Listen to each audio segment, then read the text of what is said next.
My name is Ayo and I'm back again with another video.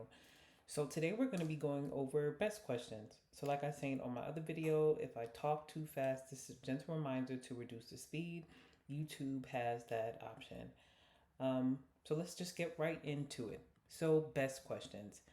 So as you all know, with the ASWB exams, you have the next, the first, the best questions.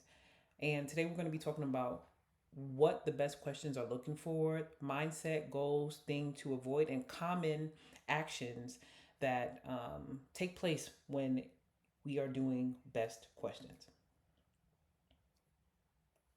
Okay, so definition. So, best question is asking you what is the most effective, ethical, or clinically appropriate intervention. Best question usually means we actually have to do something. You're assuming some context when you are doing these questions, okay? So the mindset. You want to ask yourself, what is the most therapeutic, ethical action I can take right now? Okay? You are already involved, so you're going to be taking action. The goal is to choose an answer that reflects a direct intervention or best practice, not just gathering information. It may have gathering information and something else, but you're not just gathering information. Things you want to avoid is only gathering information or delaying a certain process or referring too quickly. Okay? The only way that you may be referring or something if there's like a safety risk or safety is unclear, you lack expertise, or it's a legal authority. Okay? That's the only times that's going to happen. Otherwise, with the best questions, you are most likely not just gathering information or delaying something or referring out. Okay, maybe let's say with the first question, you may still be assessing and things like that, and you may just say assess. That's it. But for the best, it's usually if you're going to assess, then you're also going to be doing something, right? Assess and create a safety plan. Assess and initiate something, right? That's usually what you're going to see. So, common best actions, right? Validating emotion, empowering client, advocating for the client, educating the client, using some type of therapeutic intervention. So, teaching a grounding technique, setting boundaries, addressing a presenting issue, or even it could say something like helping the client prioritize their needs. I've seen a few questions like that where the question stem will talk about a person coming in and they have all these different stressors going on. What is the best thing the social worker can do?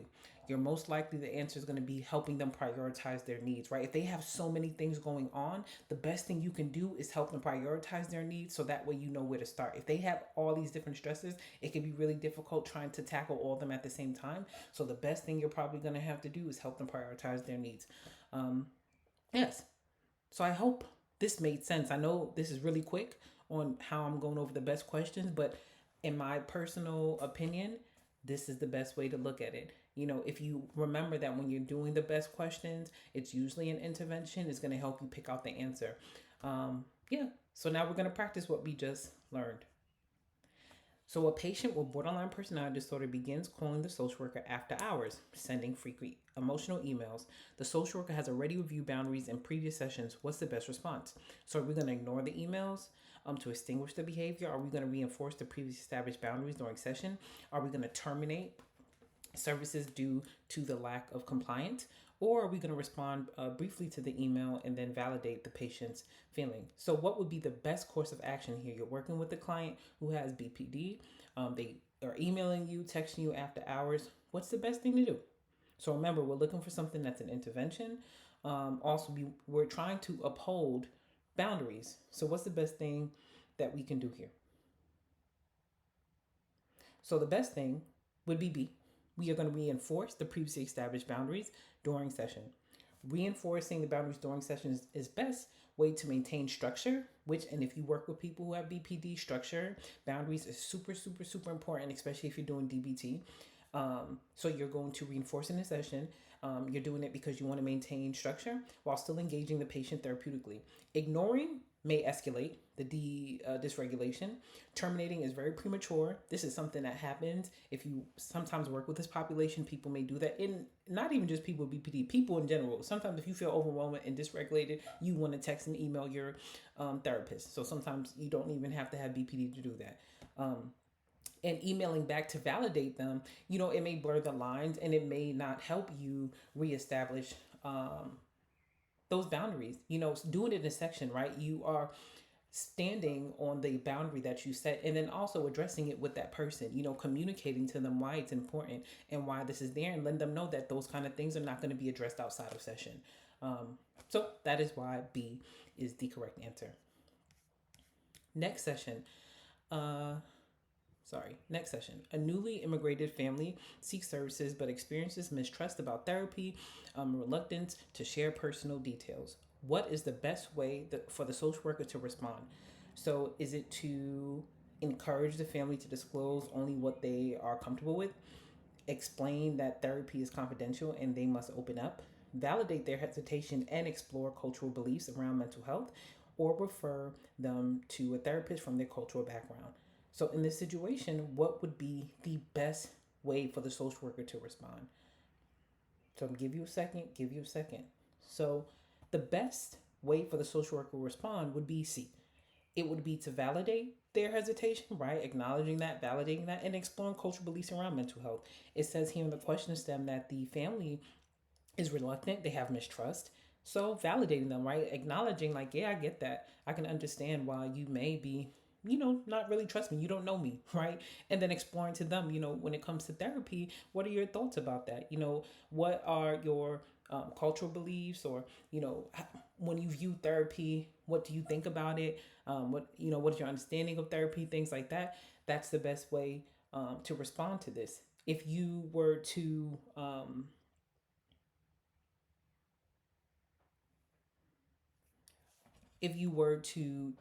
just encourage the family to disclose only what they feel comfortable, not really meeting them where they're at, and you're still pushing for something, I think it'll be best to just validate that and explore, like, hey, what are some cultural beliefs? And it kind of takes away some pressure when it comes to the intake, or the meeting with the family first. So that is why C would be the best answer. Like I said earlier, a lot of times with these best questions, we're validating, we are exploring feelings, we are doing some type of therapeutic intervention. The best questions is usually you're doing something, you're already involved in the situation.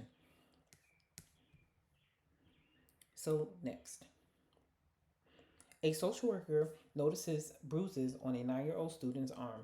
The child says, I fell down the stairs," but avoids eye contact and looks fearful. What is the best action for the social worker to take? Is it to call the parent and ask what happened, refer the child to the school nurse for evaluation, document the incident and continue observing, or to make a child protective service report? So here, I know some people are resistant with answering this question like this, but the best answer here is D. Make a report to Child Protective Services. The fact that the child has a bruise and they're avoiding eye contact and they look fearful, that should tell you those are signs of abuse or something is going on. And you, as you all know, or you should know, we are mandated reporters. We have to report. A lot of times they are on this exam, they have questions like that where a lot of times people think, oh, reporting is too extreme. But in terms of our exes, in term regarding our ethics, we are supposed to report. We are mandated reporters. We have to. If we suspect abuse, we can report. And then CPS, they will go out and do what they need to do, but we still have to report it. Let's say it's not abuse, CPS will go out and do their job and see if it's actually abuse. Okay, so that is why D is the correct answer. The child has a bruise. They're avoiding eye contact. They look fearful talking about it. All signs that something may be going on. And lastly, during a therapy group for adults with substance use disorder, one member begins dominating the conversation and minimizing others' experiences. What is the best action for the social worker to take? So, is to speak to the member privately after group, redirect the discussion and remind the group of the group ground rules, ask the group how they feel about the member's comments, remove the member from the group. So, what will be the best action here? So, it's a group dynamic, it's a substance use group. Substance use disorder group, one member is dominating the conversation, minimizing others' experiences. What is the best thing the social worker can do? So here, the best thing that they can do would be to redirect the discussion and remind the group of ground rules. The reason why that will be the best thing here is because it's a group, right? And in the group dynamic, you don't want to make someone feel like you're ganging up on them or you're isolating them or anything like that. Right now, right, it just says that the person is being minimizing and they're dominating. But it doesn't say that, hey, let's say the social worker has tried to redirect and the group member still doesn't want to listen or anything like that. The best thing the person can do is redirect discussion. Now, let's say in this question stem, it said something like the person, the social worker tried to redirect and the group member still did not want to listen to the ground rules. So the next thing the social worker may do is speak with the member privately, right after group. Then let's say if they talk to them after group, and the person still decided they don't want to listen, then you remove them. Okay, so that's what it will look like. So I hope this was helpful. If you have any questions, you can always send me an email or message. I'll see you all real soon, and good luck studying.